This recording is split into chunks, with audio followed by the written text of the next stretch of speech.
അമതെറസു and ഇസനാമി ഈ രണ്ട് വാക്ക് കേൾക്കുമ്പോൾ നമുക്ക് പെട്ടെന്ന് ഓർമ്മ വരുന്നത് ഇറ്റാച്ചി യൂസ് ചെയ്യുന്ന ആ ഒരു ബ്ലാക്ക് ഫ്ലെയിമും അതുപോലെ തന്നെ ഉച്ചിഹാസ് യൂസ് ചെയ്യുന്ന ആ ഒരു ഗെഞ്ചിറ്റ്സു ആയിരിക്കും. എന്നാൽ യഥാർത്ഥത്തിലുള്ള ഇസനാമി ആൻഡ് അമതെറസു എന്താണെന്ന് അറിയാമോ?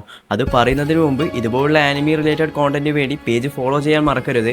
യഥാർത്ഥത്തിൽ ഇസനാമി ആൻഡ് അമതെറസു എന്ന് പറയുന്നത് ജാപ്പനീസ് മിത്തോളജിയിലുള്ള രണ്ട് ദൈവങ്ങളാണ്. ഇവിടെ അമതെറസു എന്ന് പറയുന്നത് ഒരു സൂര്യദേവതയാണ്. പ്രകാശം കൊണ്ട് ജീവൻ സൃഷ്ടിച്ചെന്നും ഒരു ദിവസം ഈ ഒരു സൂര്യദേവത ഗുഹക്കുള്ളിൽ ഒളിക്കുകയും ആ ഒരു ദിവസം ലോകം മുഴുവൻ ഇരുട്ടിലാവുകയും തുടങ്ങിയ പല കഥകളും ഇവരുടെ വിശ്വാസത്തിൽ നമുക്ക് കാണാൻ സാധിക്കും. എന്നാൽ ഇതിന് ഓപ്പോസിറ്റ് ആയിട്ടുള്ള ഒരു ഈവിൾ ഗോഡാണ് ഇസനാമി. മരണത്തിന്റെ ദേവി എന്ന് ഇവരെ വിശേഷിപ്പിക്കാറുണ്ട്. അതുപോലെ തന്നെ ഒരു ദിവസം 1000 പേരെങ്കിലും കൊല്ലണമെന്ന ശാപവും തുടങ്ങിയ കാര്യങ്ങളൊക്കെ ഈ ഒരു ജാപ്പനീസ് മിത്തോളജിയിൽ നമുക്ക് ഇവരെ പറ്റി കാണാനും സാധിക്കും. അപ്പോൾ ഇതുപോലുള്ള എല്ലാ ആനിമീസ് എടുത്തു കഴിഞ്ഞാലും നമുക്ക് ജാപ്പനീസ് മിത്തോളജിയായി റിലേറ്റഡ് ആയി പല സംഭവങ്ങളും നമുക്ക് കാണാൻ സാധിക്കും. അപ്പോൾ ഇതിനെപ്പറ്റി നിങ്ങളുടെ അഭിപ്രായം എന്താണ്? മറക്കാതെ കമന്റ് ചെയ്യുക. ഇതുപോലുള്ള ഒരു ഇൻട്രസ്റ്റിംഗ് വീഡിയോയുമായി പിന്നെ വരാം.